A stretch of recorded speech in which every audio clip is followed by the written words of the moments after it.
Boy had his deceased parents' house taken by the government because he couldn't pay the transfer fees. On the day of the auction of his old house, a millionaire left everyone silent with what he said. Subscribe to the channel to follow more exciting stories like this one. Oliver Bennett stared at the delicate porcelain teacup in his trembling hands.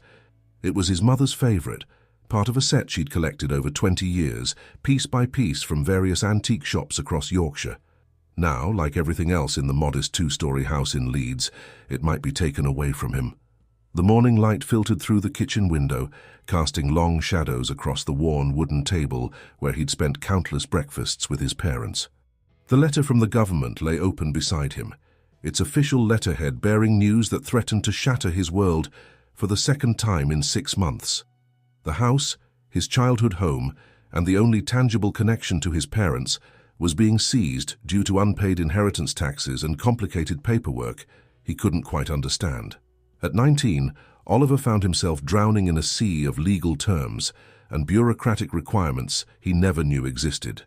"You can't give up now, Ollie," he whispered to himself, echoing the words his father had so often used when teaching him to ride a bicycle or solve particularly challenging math problems. James Bennett had always believed in facing challenges head-on, with determination and grace. His mother Sarah had been the practical one, teaching him to plan and prepare for every possibility. The house itself wasn't grand, a modest Victorian terrace house with creaking floorboards and a small garden where his mother had grown her beloved roses. But every corner held memories, the height marks penciled on the kitchen door frame, the slight dent in the living room wall from when he'd tried to practice cricket indoors, the window seat where his mother would sit and read during rainy afternoons. Rising from the kitchen table, Oliver moved to the window. The garden, once meticulously maintained by his mother, was showing signs of neglect. He simply hadn't had time to tend to it, not with his current schedule. The local cafe where he worked mornings, the bookstore where he spent his afternoons, and the evening shifts at the pub. 3 jobs that left him exhausted but determined. Every pound he earned went into a savings account, desperately trying to accumulate enough to pay the inheritance tax and transfer fees. A knock at the door startled him from his thoughts. Mrs. Thompson from next door stood on his doorstep, her kind face creased with concern. She'd been checking on him regularly since the accident, bringing casseroles and offering whatever help she could. "I've brought you some shepherd's pie, love," she said, holding out a covered dish. "And I've been thinking about your situation. My nephew works at a law firm in the city. Perhaps he could help with the paperwork." Oliver accepted the dish gratefully but shook his head. "I can't afford legal fees, Mrs. Thompson, but thank you for thinking of me." "You're not alone in this, Oliver," she insisted, patting his arm. "The whole street knows what you're going through. We've all watched you grow up here." Her words brought unexpected tears to his eyes, which he quickly blinked away. The community's support had been overwhelming, but it couldn't solve the fundamental problem. He needed nearly $15,000 to keep his home, and he had barely managed to save $3,000 despite working himself to exhaustion. Back inside, Oliver picked up the government notice again. The house would be put up for auction in exactly 2 months. The minimum bid would be set at $180,000, a bargain for the area, which only made his situation more desperate. He knew developers had been eyeing the street, buying up properties to convert into luxury flats. Later that evening, as he prepared for his shift at the Royal Oak pub, Oliver caught his reflection in the hallway mirror. Dark circles under his eyes testified to his exhaustion, and his usually neat brown hair needed a trim. His mother would have insisted he take better care of himself, but self-care seemed like a luxury he couldn't afford, not when every minute could be spent earning money to save his home. The pub was unusually busy for a Tuesday night. Oliver moved between tables with practiced efficiency, collecting glasses and taking orders. His manager, Mike, had been understanding about his situation, often letting him pick up extra shifts when other staff called in sick. "Table 12 needs serving," Mike called out as Oliver passed the bar. "Some city types in for a business meeting. Look sharp, they're good tippers." Oliver grabbed his notepad and headed toward the table, unaware that one of the businessmen sitting there would soon play a pivotal role in his struggle to save his family home. As he approached, he straightened his back and put on his best professional smile, just as his father had taught him. "No matter how tough things get, son, always face the world with your head held high." The businessmen at table 12 were engrossed in conversation when Oliver approached. 4 men in expensive suits, their presence notably different from the pub's usual clientele. As Oliver drew closer, he caught fragments of their discussion about property development and investment opportunities in Leeds.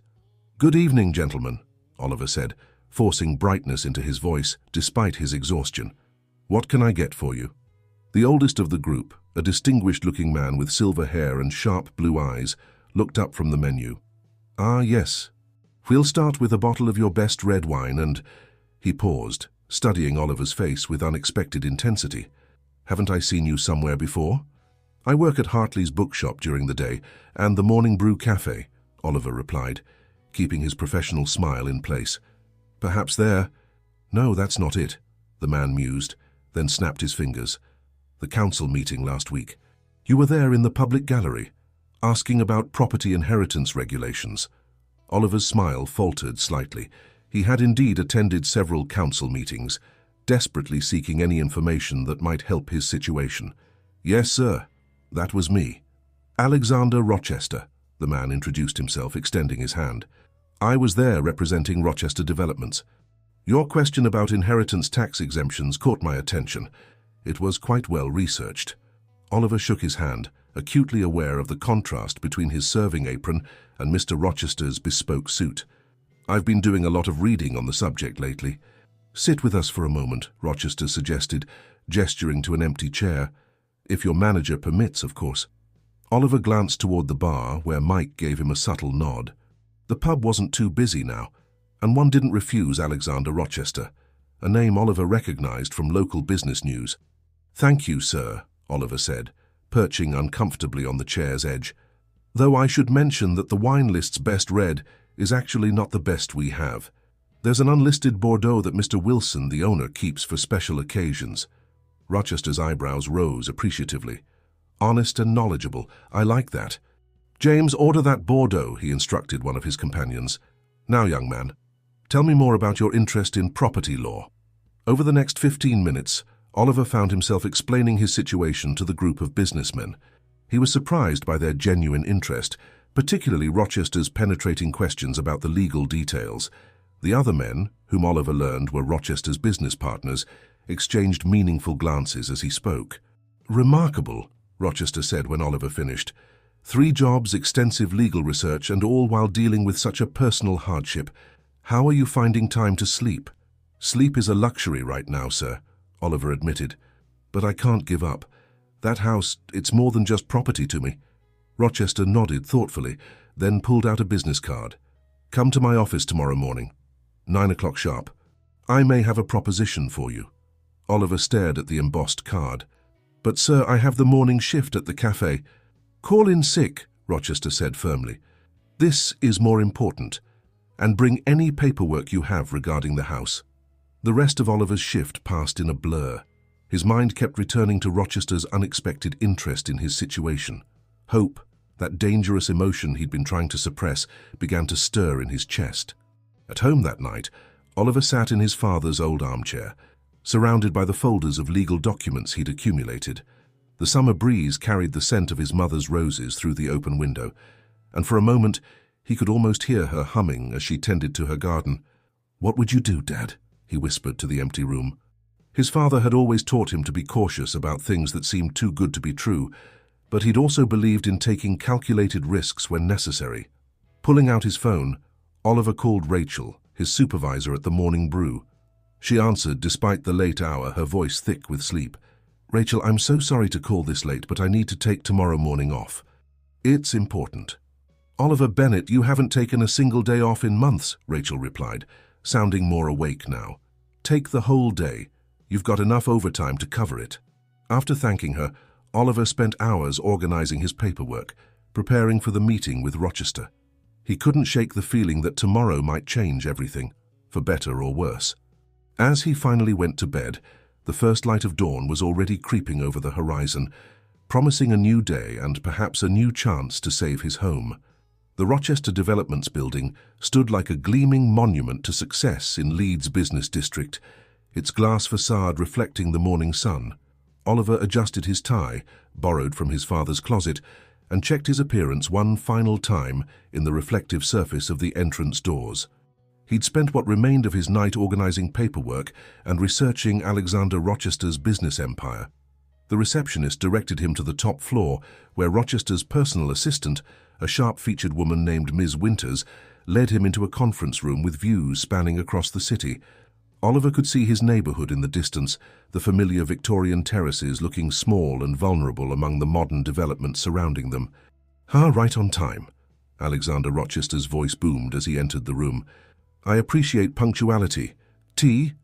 Yes, please, Oliver replied, trying to keep his hands steady as he placed his folder of documents on the polished conference table.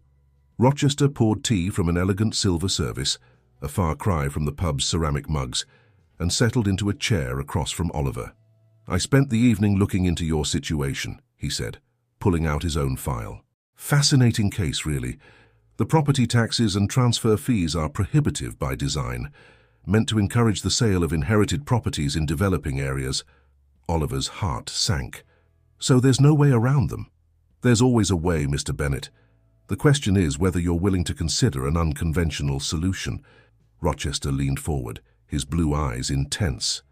What I'm about to propose might seem strange at first, but I ask that you hear me out completely.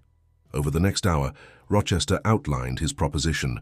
His company was launching a new initiative, renovating historic homes while preserving their character, then using them as model properties to show potential clients an alternative to modern developments.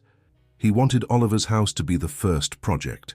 Here's my offer, Rochester said, sliding a document across the table. I'll clear all the inheritance taxes and transfer fees. The house will remain in your name, but my company will fund a complete renovation. In return, you'll allow us to use it for client tours and promotional materials for the next 5 years. We'll also need you to work with our team as a community liaison for future projects. Oliver stared at the contract, his mind racing. Why me? Why my house? Rochester's expression softened slightly. Because you remind me of myself at your age, determined, hard-working, unwilling to accept defeat, but mostly because you understand something many people don't, the value of heritage, of memories, of community. That's exactly the message we want to convey with this new initiative. And after 5 years, the house is completely yours, no strings attached. You'll also receive a salary for your role as community liaison, significantly more than you're making from your 3 current jobs combined. It seemed too good to be true. Oliver thought of his father's voice. If something seems too good to be true, son, read the fine print. May I take this home to review it? Oliver asked, gesturing to the contract. Rochester smiled approvingly. Of course. Take 48 hours. Have a lawyer look it over. I insist, actually. I'll even cover the legal fees. He wrote a check and passed it across the table. Use this to hire someone reputable. As Oliver stood to leave, Rochester added, One more thing. I'm hosting a charity gala this weekend. Consider this your invitation. It would be good for you to meet some of the people you'll be working with, should you accept the offer. In the elevator heading down, Oliver's mind whirled with possibilities. The contract in his briefcase felt like it weighed a ton, heavy with potential and responsibility. As he emerged onto the street, he nearly collided with a young woman rushing into the building. "Oh, I'm so sorry," she exclaimed, steadying herself. Her dark hair was slightly windblown, and she carried a portfolio case stuffed with what looked like architectural drawings. "Entirely my fault," Oliver assured her. "I wasn't looking where I was going." "You must be Oliver Bennett," she said, surprising him. "I'm Sophie Rochester. Dad told me to expect you this morning." Her warm brown eyes crinkled as she smiled.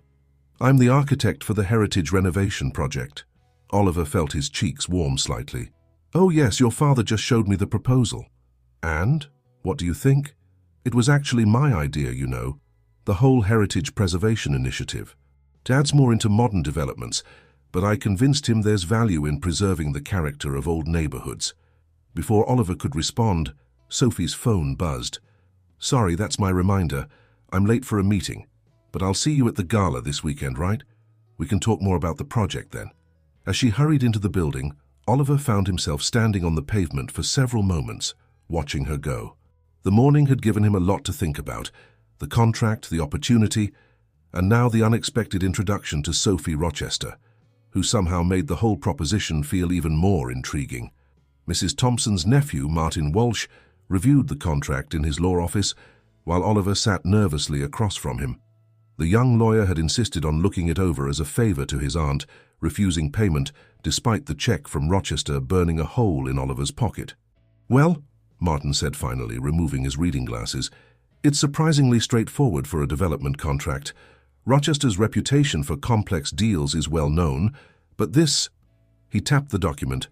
"This is remarkably fair.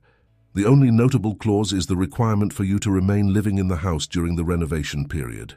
Is that unusual?" Oliver asked. "Actually, it's clever. Your presence maintains the property's residential status and prevents any potential rezoning issues. Plus, it reinforces the heritage preservation angle they're going for." Martin leaned back in his chair. "But there's something else you should know about Alexander Rochester." Oliver tensed, expecting bad news. 20 years ago, he was in a similar situation to yours. His family owned a small bookshop in York, been there for generations. When his parents retired, he couldn't afford to keep it running. A development company bought it, tore it down. That's actually how he started in property development. He worked his way up in that same company, eventually bought them out, and transformed the business. So this project might be his way of making amends with the past. Martin gathered the papers and handed them back to Oliver.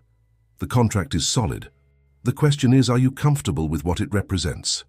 Oliver spent the afternoon walking through his house, really looking at it for the first time in months. The wallpaper in the hallway was peeling slightly. His mother had been planning to redecorate before the accident. The kitchen cabinets needed updating, and the bathroom's Victorian plumbing was temperamental at best. But every scratch and dent held a memory. In his father's study, largely untouched since the accident, Oliver found himself drawn to the desk. The surface was still organized exactly as his father had left it. Fountain pen in its holder, calendar open to 6 months ago, a half-finished crossword puzzle waiting to be completed. In the top drawer, he found an envelope he'd never noticed before, marked, "For Oliver's future." Inside was a letter written in his father's precise handwriting. "My dear son, if you're reading this, something has happened to your mother and me. I've always believed in being prepared, though I pray you never need to find this letter. There are so many things I wanted to teach you about life, about business, about taking care of this home that has sheltered our family for 3 generations. Remember what I've always told you. Our legacy isn't in the bricks and mortar, but in the lives we touch and the differences we make. This house isn't just a building, it's a repository of memories, yes, but more importantly, it's a foundation for your future. Don't let the weight of preserving the past prevent you from building your future. Your mother and I want you to thrive, not just survive. Sometimes, son, the bravest thing you can do is accept help when it's offered. Whatever challenges you face, know that we believe in you completely. All my love, Dad." Oliver read the letter 3 times, his father's words seeming to speak directly to his current situation. The sound of the doorbell interrupted his thoughts. Sophie Rochester stood on his doorstep, her portfolio case in hand. "I hope you don't mind me dropping by," she said apologetically. "I looked up the address in Dad's files. I thought you might have questions about the renovation plans." Yes, actually. Please come in." Oliver led her into the kitchen, hastily clearing away his breakfast dishes. "I was just thinking about the proposal." Sophie laid out several drawings on the kitchen table. "These are my preliminary ideas, but I wanted to get your input. It's your home, after all. The goal is to modernize while preserving the character." She looked around the kitchen appreciatively. "These original features are fantastic. We could restore rather than replace a lot of these elements." As they discussed possibilities for each room, Oliver found himself sharing stories about the house. The childhood heights marked on the doorframe, the window seat where his mother read, the study where his father worked. Sophie listened intently, making notes and adjusting her sketches accordingly. "You know," she said softly, "when I first proposed this initiative to Dad, he was skeptical. But then he met you at the pub, heard your story. Something changed. I haven't seen him this excited about a project in years." Oliver thought about the letter in his pocket, about his father's words regarding help and future opportunities. Looking at Sophie's drawings, he could see his home's potential realized while still preserving its essence. The renovation wouldn't erase the memories. It might actually help preserve them. "Would you like to see the garden?" he found himself asking. "My mother's roses are still blooming somehow. They could probably use some professional advice, though." Sophie smiled warmly. "I'd love to. Actually, I have some ideas about incorporating the garden into the heritage theme." As they walked into the evening sunlight, Oliver felt something he hadn't experienced in months. Hope, not just for saving his home, but for building something new while honoring the past. The Rochester Foundation's annual charity gala transformed Leeds' historic Millennium Square into a glittering wonderland. Oliver tugged at his rented tuxedo's collar, feeling distinctly out of place among the city's elite. The evening air was warm, and fairy lights twinkled in the trees surrounding the outdoor venue. "Stop fidgeting," Sophie whispered, appearing beside him in an elegant emerald green dress. "You look fine." Better than fine, actually.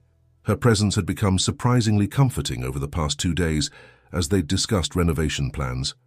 "I've never been to anything like this," Oliver admitted. "The fanciest event I've worked was a retirement party at the pub." "Just be yourself," Sophie advised. "That's what got Dad's attention in the first place." She gestured toward a group of people nearby.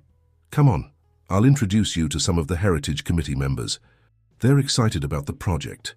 As they made their way across the square, Oliver noticed Alexander Rochester in animated conversation with several distinguished-looking individuals. Rochester caught his eye and waved him over. "Ah, Oliver. Perfect timing.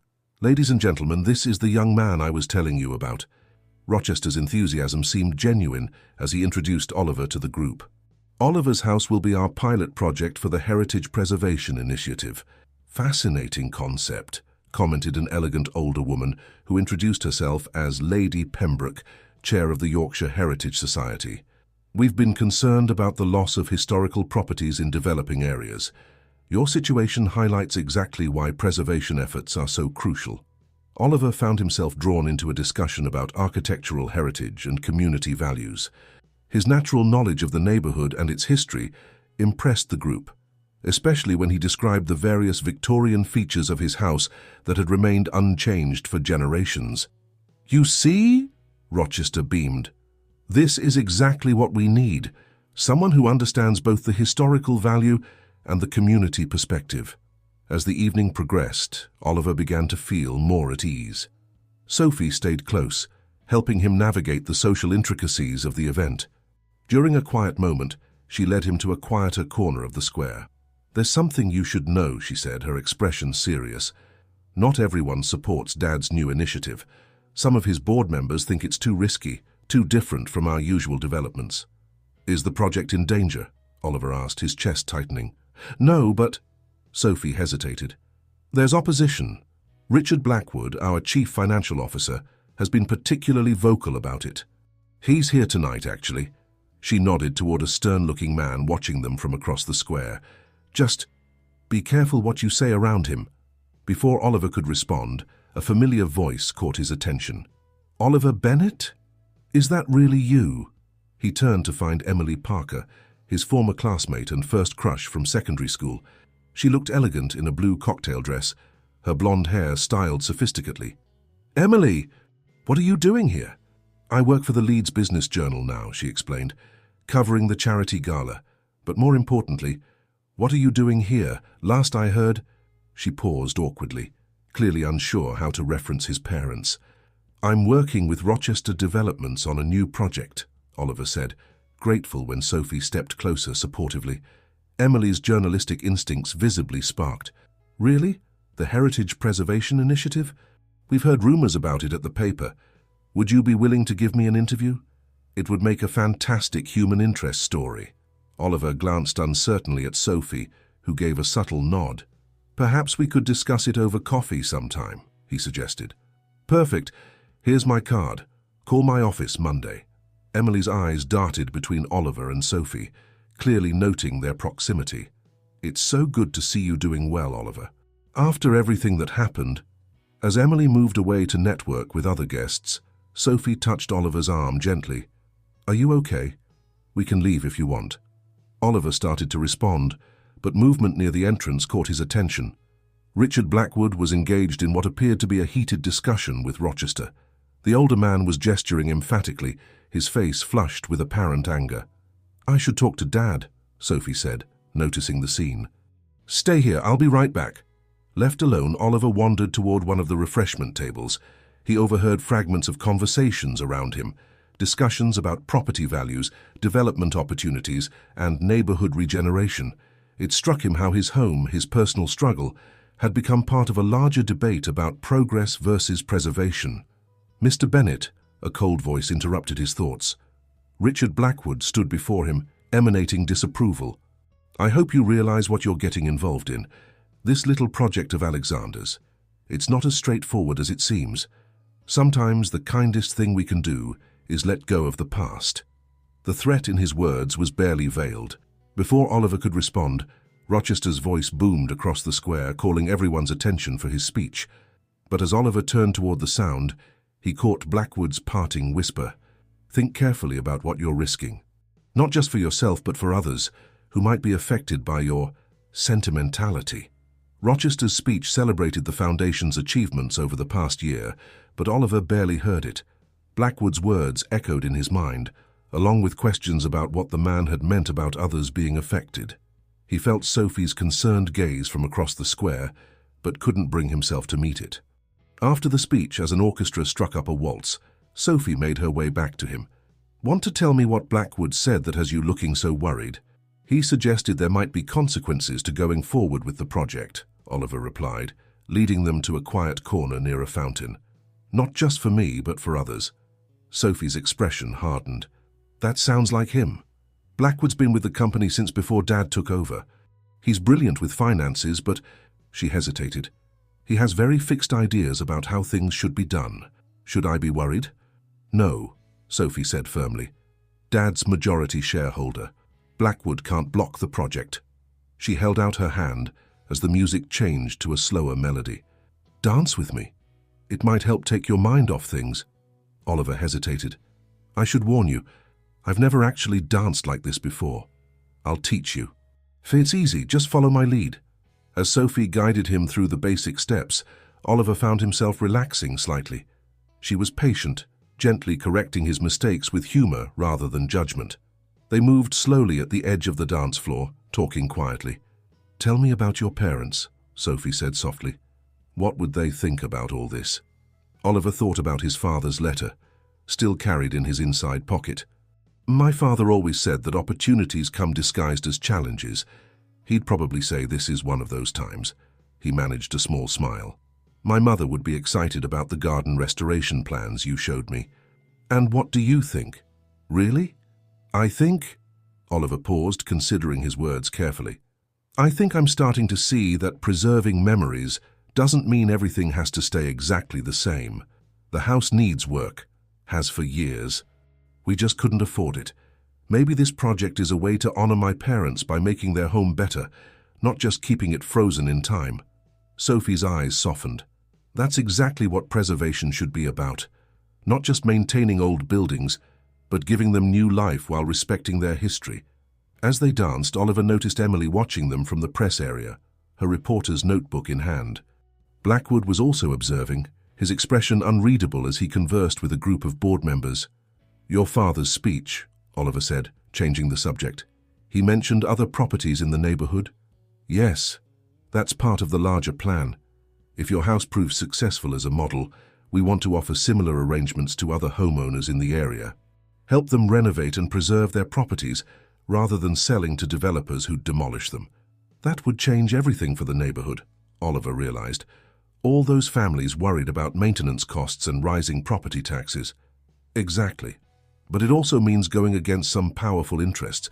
There are developers who've been buying up properties there for years, waiting to build luxury apartments." The music ended, and they stepped apart. Oliver noticed Alexander Rochester watching them with an expression that seemed both pleased and concerned. "Oliver," Sophie said suddenly, "would you want to have dinner tomorrow? Just you and me. We could discuss the project more, or—" She smiled shyly. "Not discuss it at all." Before Oliver could respond, a commotion near the entrance interrupted them. Lady Pembroke was arguing with security guards who were restraining Mrs. Thompson, Oliver's neighbor. "Let her through," Oliver called out, hurrying over.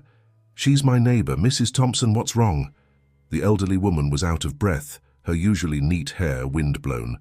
"Oliver, dear, I came as soon as I could. There are people at your house, moving things out. They said they had authorization from the council, but it's not right." Oliver felt the blood drain from his face. Sophie appeared beside him, already pulling out her phone. "Dad," she called out, "we have a problem." As chaos erupted around him, Oliver caught sight of Blackwood slipping away from the gala, a satisfied smile playing at the corners of his mouth.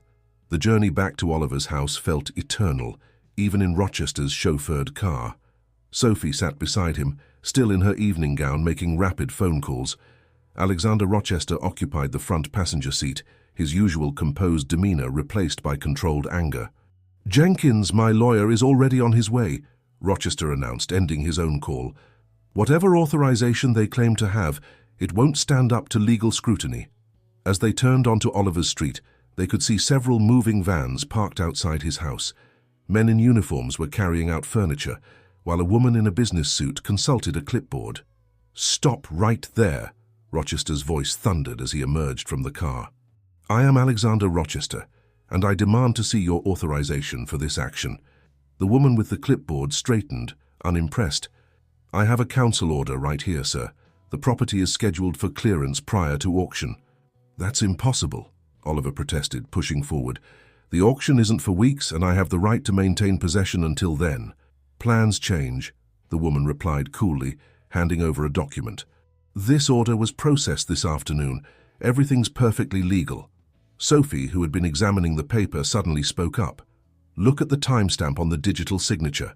4:47 p.m. on a Saturday? Council offices close at noon on Saturdays. This can't be legitimate." A commotion at the end of the street drew their attention. Mrs. Thompson had mobilized the neighbors, and they were forming a human chain to block the moving van's exit. Among them, Oliver recognized faces from the pub, the cafe, and the bookshop. People he'd served and chatted with over the past months. "Emily Parker from the Leeds Business Journal," a familiar voice called out. Oliver turned to see his former classmate approaching, press badge prominently displayed, photographer in tow. "Would you care to comment on what appears to be an illegal eviction attempt?" The woman with the clipboard faltered slightly. We have our orders." "From whom?" Rochester demanded. "Because I've just spoken to Councillor Harrison, and he knows nothing about this order." A police car arrived, its lights casting blue shadows across the gathering crowd. Two officers emerged, followed by a distinguished-looking man in a suit, whom Rochester greeted as Jenkins. "I've reviewed the documentation," Jenkins announced after a brief consultation. "This order is fraudulent." "Officer, I suggest you halt this operation immediately." The moving men had stopped working, uncertain what to do. The woman with the clipboard was now on her phone, speaking in hushed, urgent tones. "Get everything back inside," the senior police officer ordered. "Now." As the workers began returning furniture to the house, Oliver noticed some familiar faces among them, regulars from the pub. One caught his eye and mouthed, "Sorry, mate," as he carried a chair back inside. Sophie touched Oliver's arm gently. "Let's go check if anything's missing or damaged." Inside, the house was chaos. Furniture had been hastily returned to random rooms, pictures were removed from walls, and boxes were scattered everywhere. In the kitchen, Oliver found his mother's teacup collection had been carelessly packed, pieces rattling loosely in a box. "We'll put everything right," Sophie promised, seeing his expression as he carefully examined each cup for chips or cracks. Rochester entered the kitchen, his face grim. "The police are taking statements, and Jenkins is filing an immediate injunction to prevent any further attempts like this. Emily's presence was fortunate. Nothing like press coverage to discourage underhanded tactics." "It was Blackwood, wasn't it?" Sophie asked quietly. "Almost certainly, though proving it will be difficult. He's always careful to maintain deniability." Rochester turned to Oliver. "I owe you an apology. I should have anticipated something like this." Oliver was about to respond when Mrs. Thompson appeared at the kitchen door, leading a group of neighbors. "We've come to help put things right," she announced. "Sarah, Oliver's mum, would never forgive us if we left her house in such a state." What followed was a remarkable display of community spirit. Neighbors moved through the house, putting furniture back in its proper place, rehanging pictures, reorganizing rooms. Someone ordered pizza for everyone, and the cleanup effort took on an almost festive atmosphere. Emily stayed but put away her notebook, instead helping to reorganize the library. "This isn't just a story anymore," she told Oliver as they shelved books. "This is about community." Late into the night, as the last of the neighbors left, Oliver found himself in the garden with Sophie. The summer air was heavy with the scent of his mother's roses. "Thank you," he said softly. "For everything tonight." Sophie took his hand. "Oliver, there's something you should know, the Heritage Project. It's not just Dad's way of making amends for his past. It's also my way of fighting back against the kind of development that's destroying communities like this. That's why Blackwood hates it so much. It threatens everything he's worked for." "What do you mean?" "I've been going through company records. Blackwood has personal investments in several development companies that have been buying up properties in this area. If our Heritage Project succeeds, those investments become nearly worthless." Oliver squeezed her hand. "So tonight wasn't just about my house." "No," Sophie agreed. "It's about choosing what kind of future we want to build, one that erases the past or one that builds on it." In the stillness of the garden, surrounded by the evidence of community support and facing an uncertain but somehow more hopeful future, Oliver made a decision. The fight for his home had become something larger than himself, and he was ready to see it through. The Sunday morning following the failed eviction attempt dawned bright and clear. Oliver woke early, having spent the night on the sofa in his father's study, unwilling to leave the house unguarded. The events of the previous evening felt almost dreamlike, but the lingering disarray in the house confirmed their reality. A knock at the door revealed Sophie, dressed casually in jeans and a light sweater, carrying a bag of pastries and coffee. "I thought you might need breakfast," she said. "And company." They settled in the kitchen, where most things had been returned to their proper places thanks to Mrs. Thompson's efficient organization of the previous night's cleanup efforts. Oliver's mother's teacups were safely back in their cabinet, each one carefully inspected and found miraculously intact. "Dad's been up all night," Sophie reported, spreading jam on a croissant. "He's called an emergency board meeting for tomorrow morning. Blackwood won't know what hit him." "Can your father really prove Blackwood was behind last night?" Sophie's expression turned serious. "Maybe not directly, but I've been doing some digging of my own. Remember those company records I mentioned? Well, there's more." She pulled out a tablet and opened a series of documents. "Look at these property acquisitions in your neighborhood over the past 3 years.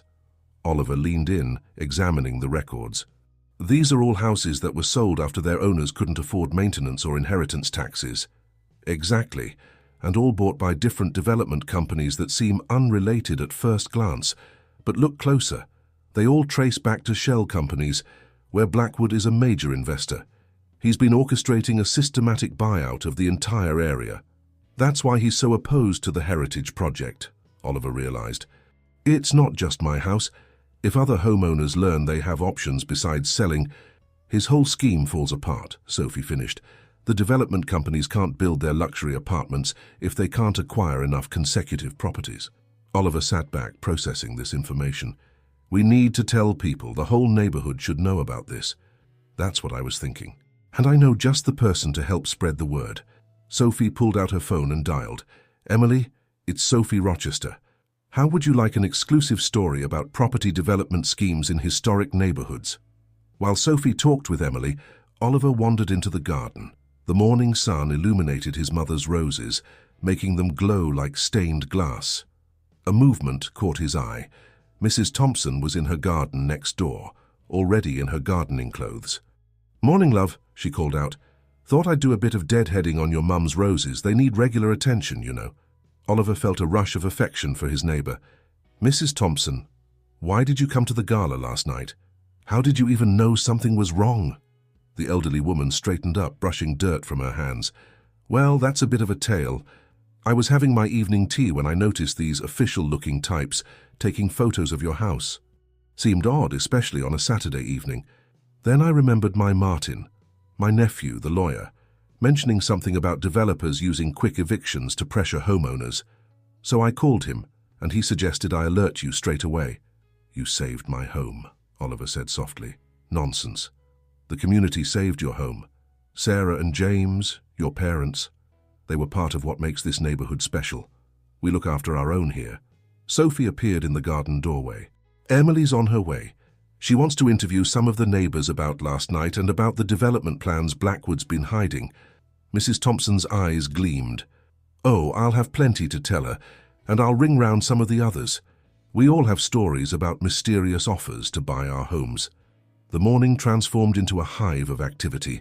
Neighbors gathered in Oliver's garden, sharing their experiences with aggressive property buyers and mysterious development plans. Emily moved among them, recording their stories, while her photographer captured images of the historic homes and their residents. By afternoon, more people had arrived. Families who had already sold their homes, residents from nearby streets facing similar pressures, even some local councillors who'd gotten wind of the gathering. Oliver's garden became an impromptu community centre, with Mrs. Thompson organising tea and biscuits for everyone. Rochester arrived mid-afternoon, bringing more substantial evidence of Blackwood's schemes. The board meeting tomorrow is just a formality now, he told Oliver quietly. With this much community involvement and press attention, Blackwood's plans are finished. As Oliver looked around his garden, filled with neighbors sharing stories, planning strategies, and strengthening community bonds, he realized something profound. The fight to save his home had evolved into something much larger, a battle to preserve not just buildings, but the very fabric of community life. Sophie slipped her hand into his. Still up for that dinner tonight? Oliver smiled, feeling truly hopeful for the first time in months. Actually, I was thinking maybe we could get takeaway and eat here in the garden. There's something perfect about this place right now. There is, Sophie agreed, looking around at the gathered neighbors, the blooming roses, and the historic homes standing proud against the summer sky. It feels like home. Monday morning arrived with the front page of the Leeds Business Journal, featuring a dramatic photo of Oliver's neighbors forming their human chain, alongside Emily's explosive exposé of property manipulation in historic neighborhoods. Oliver straightened his borrowed tie, this time one of Rochester's delivered early that morning by his driver, along with a proper suit, and entered Rochester Development's headquarters with Sophie by his side. The boardroom was already tense when they arrived. 12 board members sat around the massive oak table, with Blackwood positioned at one end, opposite Rochester's empty chair at the head. Documents and tablets were spread before each member, many displaying Emily's article. "Ah, Mr. Bennett," Blackwood's voice dripped with false courtesy. "I wasn't aware this meeting would include outside participants." "Mr. Bennett and my daughter are here at my explicit invitation," Rochester announced, striding into the room. "Given that they've become central figures in what appears to be a significant breach of corporate ethics, their presence is not only appropriate, but necessary." The next 2 hours were intense. Rochester methodically presented evidence of Blackwood's secret property acquisitions, his connections to shell companies, and the fraudulent eviction attempt. Sophie contributed her research, displaying documentation of systematic pressure applied to homeowners throughout the neighborhood. "This is circumstantial at best," Blackwood interrupted, his composed facade cracking slightly, "and hardly relevant to company business." "On the contrary," Rochester countered, "it's entirely relevant.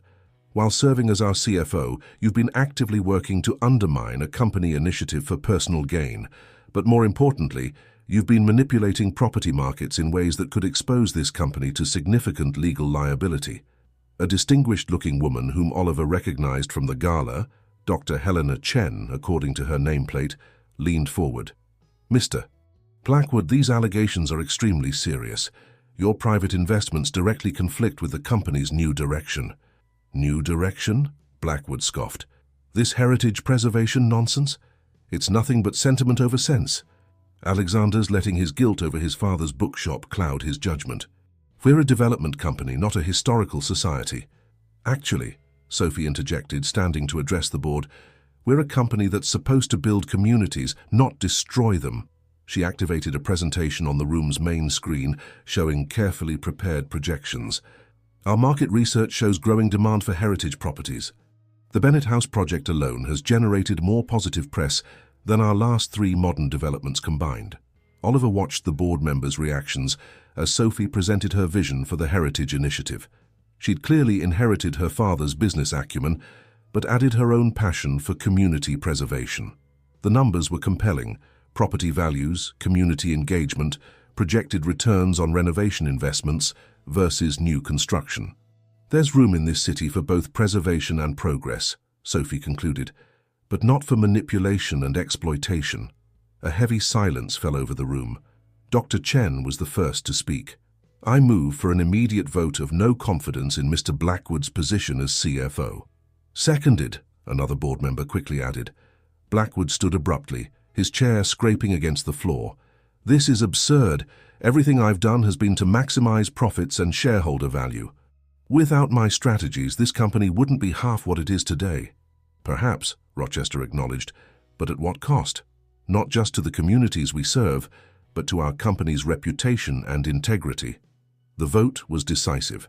10 hands raised in favor of removing Blackwood, with only one abstention.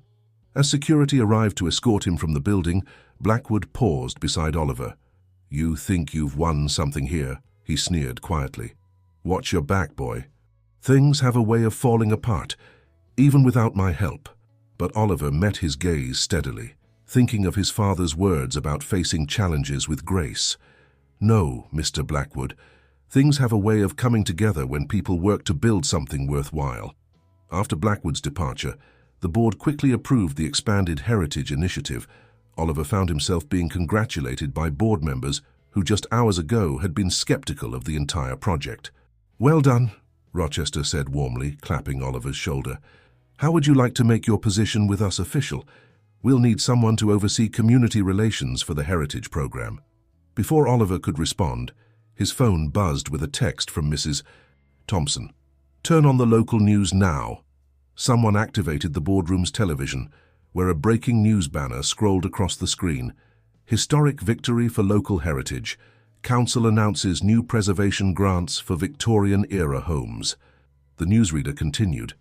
"In an unprecedented move, the City Council has approved a special fund to assist homeowners in maintaining historic properties, inspired by recent community action in the Bennett case." Sophie grabbed Oliver's hand excitedly. "Do you know what this means? With council grants plus our renovation program, the whole neighborhood could be saved," Oliver finished, his voice thick with emotion. "Not just my house, but all of them." As the boardroom erupted in excited discussion about the implications for their Heritage Initiative, Oliver slipped away to the window.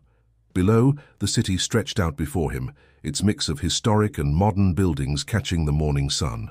Somewhere out there, his house stood proud, waiting for its renovation, its future finally secure.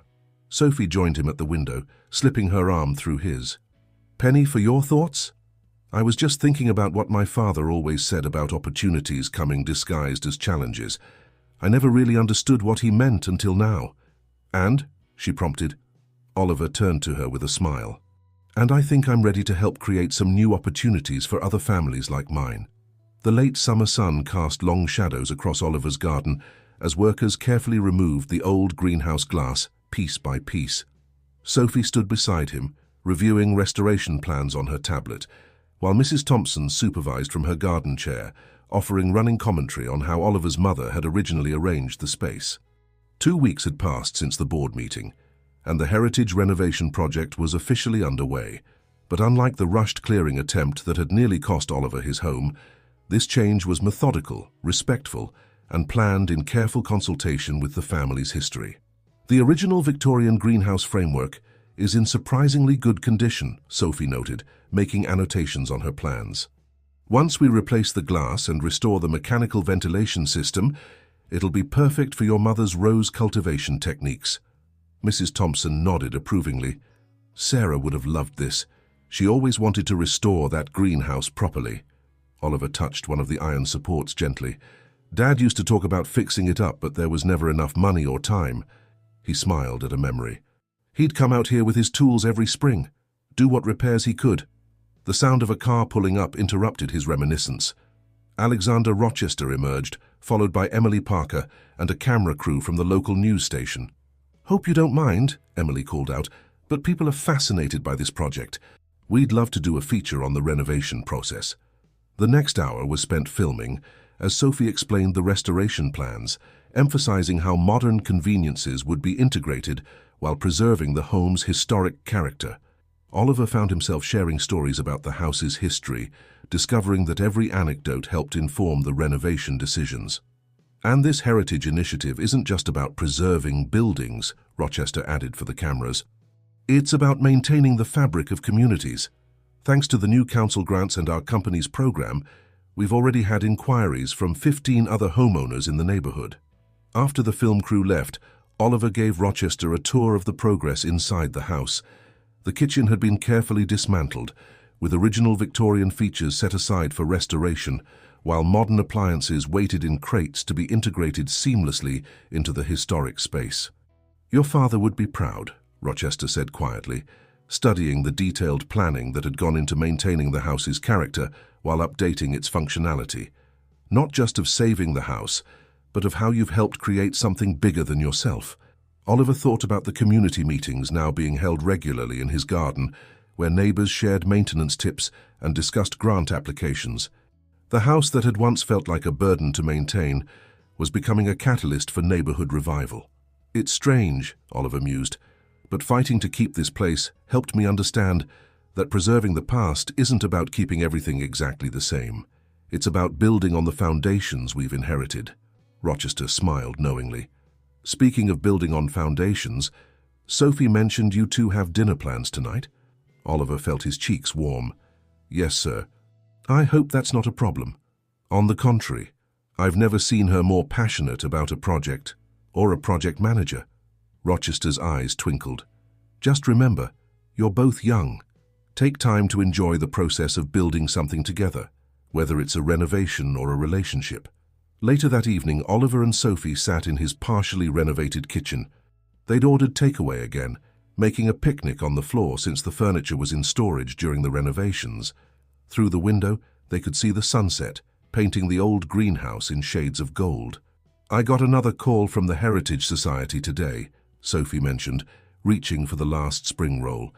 "They want to feature the project in their national magazine. Apparently, we're becoming a model for heritage preservation across the country." "It's amazing how many people want to save their family homes," Oliver reflected. "They just needed to know it was possible." Speaking of possibilities, Sophie set down her food and looked at him seriously. "The company's expanding the heritage division. Dad wants me to head it up, develop similar projects in other cities. There'll be a lot of traveling involved." Oliver felt his heart skip a beat, uncertain where this was leading. "And I'll need someone who really understands both the technical and emotional aspects of heritage preservation. Someone who can connect with homeowners and communities." She took his hand. "Want to help me save more houses?" Oliver looked around his childhood home, now in the midst of transformation. The walls that had once felt like they might cage him in his grief were now opening up to new possibilities, new futures. Yet every change was being made with respect for the past, for the memories held within these rooms. "Yes," he said simply, squeezing her hand. "After all, home isn't just about the buildings we preserve. It's about the futures we build in them." Through the open window came the sound of Mrs. Thompson in her garden, humming as she tended her flowers in the evening light. In the distance, church bells rang out across the neighborhood, where Victorian houses stood proud against the skyline, their residents now empowered to maintain their historic homes for future generations. Oliver pulled out his father's letter, worn now from frequent reading. The words about legacy being found in the lives we touch, rather than just in bricks and mortar, felt truer than ever. In saving his home, he'd helped create a way for others to save theirs, building something his parents would truly have been proud of. Not just a preserved house, but a preserved community, ready to face the future while honoring its past. 3 months later, a crisp autumn morning found Oliver standing in front of his house, hardly believing the transformation. The Victorian facade gleamed with fresh paint in its original heritage colors, while restored period details caught the morning light. The garden had been brought back to its former glory, with his mother's roses carefully tended and thriving in the renovated greenhouse. Inside, modern convenience blended seamlessly with historical character. The kitchen, now complete, featured state-of-the-art appliances housed within restored Victorian cabinetry.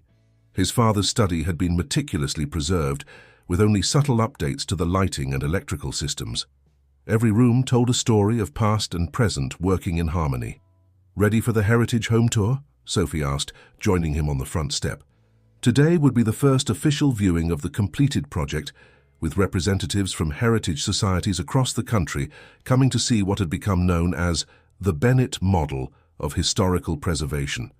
Almost, Oliver replied, straightening a framed newspaper article in the entrance hall. Emily's original piece about the community's fight to save their homes had sparked national interest, and now similar projects were starting in other cities. The Leeds Business Journal had even given Oliver a regular column about heritage preservation and community development. Mrs. Thompson appeared at the garden gate, wearing her best dress.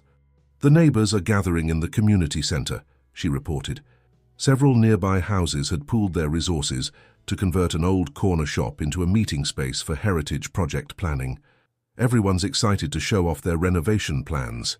The transformation of the neighbourhood had been remarkable. With the combination of council grants and Rochester Development's support, dozens of homeowners had begun restoring their properties. The sound of construction was a constant backdrop, but unlike the destructive demolition once threatened by developers, this was the sound of renewal and preservation. "Mr. Bennett?" A young couple approached, looking nervous. "We're the Wilsons. We've just bought the Clark house down the street. We were hoping to get your advice about applying for the heritage renovation program."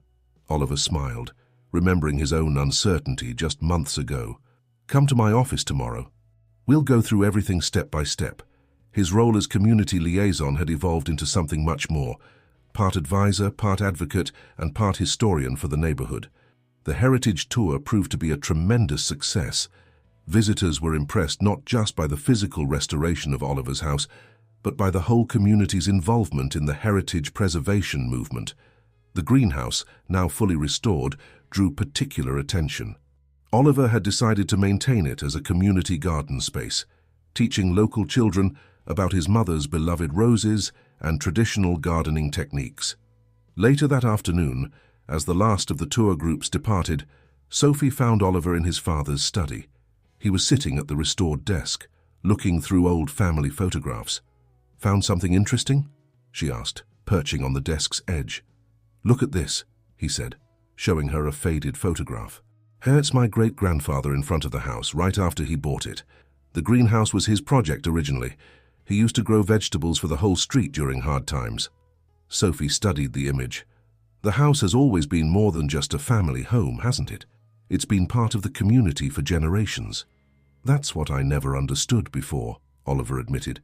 "I was so focused on preserving my own memories that I almost missed the bigger picture. This house, all these houses, they're like anchors for the community's shared history." Through the study window, they could see neighbors chatting in the garden, examining the restored greenhouse, and sharing stories about the neighborhood's past. The scene was reminiscent of Oliver's childhood memories, but with a new energy, a sense of purpose and pride in preserving their shared heritage. "Speaking of sharing," Sophie said, pulling out some papers from her bag, "the board approved my proposal for the National Heritage Initiative.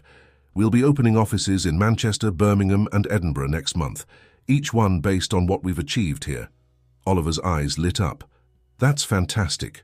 When do you start?" "We start," Sophie corrected him with a smile. "Dad wants you to head up the training program for community liaisons. No one better to teach others how to connect preservation with community needs."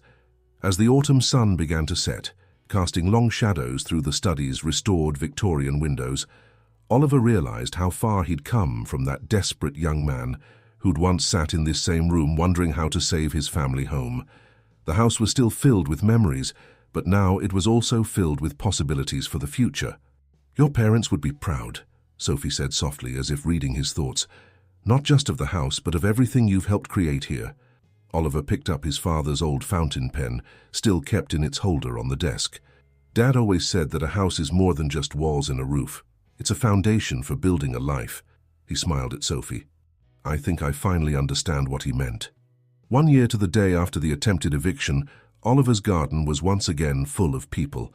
But this time, instead of a crisis bringing them together, it was a celebration. The Heritage Preservation Initiative had just received a national award for community development, and the neighborhood had decided to mark the occasion with a proper garden party. Tables laden with food and drink stretched across the lawn. While children played among the rose bushes, under Mrs. Thompson's watchful eye. The restored greenhouse, now a neighborhood showpiece, had been decorated with fairy lights for the evening, its Victorian ironwork gleaming. Emily Parker, now the Leeds Business Journal's chief correspondent for community affairs, was there with her camera crew, documenting what she called the Bennett effect, how one young man's fight to save his family home had sparked a national movement in heritage preservation. "Oliver," Rochester called out, waving him over to a group that included several city councillors and representatives from the National Heritage Society. "Tell them about the apprenticeship program." The program had been Oliver's idea, pairing local youth with skilled craftspeople to learn traditional building restoration techniques. It had already created dozens of jobs and was ensuring that the knowledge needed to maintain historic properties would be passed on to the next generation. "It's really about connecting past and future," Oliver explained to the group. "These houses need specialized skills to maintain them properly. By training young people in traditional crafts, we're not just preserving buildings, we're preserving knowledge and creating opportunities." Sophie joined them, fresh from giving a tour of the latest renovation projects in the neighborhood. Under her leadership, the Heritage Division of Rochester Developments had expanded beyond anyone's expectations. What had started with one house in Leeds was now a nationwide movement, with similar programs taking root in historic neighborhoods across the country. "The latest figures just came in," she announced excitedly. "Property values in heritage preservation zones are up 30%, but more importantly, resident turnover is down by half. People aren't just maintaining their homes, they're putting down roots." As evening approached, Oliver found himself back in his father's study, taking a quiet moment away from the festivities. The room remained largely as his father had left it, though now it also served as his office for community liaison work. The old leather chair, carefully restored, still sat behind the desk, where he now helped other families navigate their own preservation journeys. A knock at the door revealed Mrs. Thompson. "Taking a breather, love?" she asked, entering with 2 cups of tea. "Your mum always knew when to take a quiet moment during parties too." Oliver accepted the tea gratefully. "I was just thinking about how much has changed in a year, and how much hasn't." "That's the secret, isn't it?" Mrs. Thompson settled into the visitor's chair. "The best changes are the ones that help us hold on to what matters while making room for new beginnings." Through the window, they could see Sophie in the garden, showing a group of children how to properly prune roses, just as Oliver's mother had once done. The scene brought an unexpected lump to his throat. "You know," Mrs. Thompson continued, "Sarah and James would be so proud, not just of how you saved the house, but of how you've helped others do the same. You've built something remarkable here, Oliver." The sound of laughter drew their attention back to the garden, where the apprentices were setting up for an evening of music and dancing. The fairy lights in the greenhouse had come on automatically, one of the modern touches seamlessly integrated into the restored structure, creating a magical atmosphere in the gathering dusk. "I should get back out there," Oliver said, rising. "Sophie's giving a speech about the national expansion soon." Mrs. Thompson caught his hand as he passed. "Your mum told me once that she dreamed of you finding someone who would love this house as much as she did. I think you found that, and so much more." Later that evening, as music played and neighbors danced on the lawn, Oliver and Sophie slipped away to the greenhouse. Among the blooming roses and restored Victorian architecture, surrounded by the subtle hum of modern climate controls, keeping the plants at perfect temperature, Oliver dropped to one knee. "I was going to plan something elaborate," he admitted, pulling out a ring box. "But then I realized this is perfect. This house, this garden, this community, it's all part of our story now. And I want to keep building that story with you." Sophie's eyes shimmered in the fairy lights. "Yes," she whispered, "1,000 times yes." As they emerged from the greenhouse, they were met with cheers and applause. Their friends and neighbors had been watching through the glass. Mrs. Thompson was crying happy tears. Emily was snapping photos for what would undoubtedly be another front-page story, and Rochester was beaming like a proud father. The house stood quiet and strong behind them, its restored facade glowing softly in the evening light. It was no longer just Oliver's family home, or a model for heritage preservation.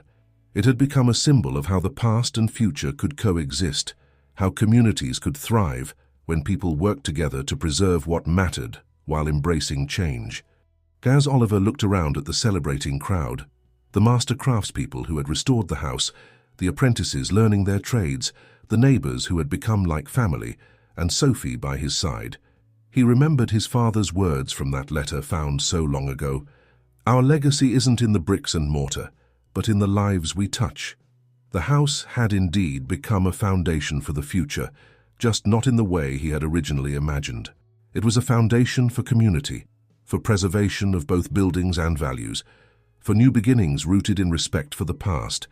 And now it would be a foundation for his own family's story, continuing a legacy that would extend far beyond its Victorian walls.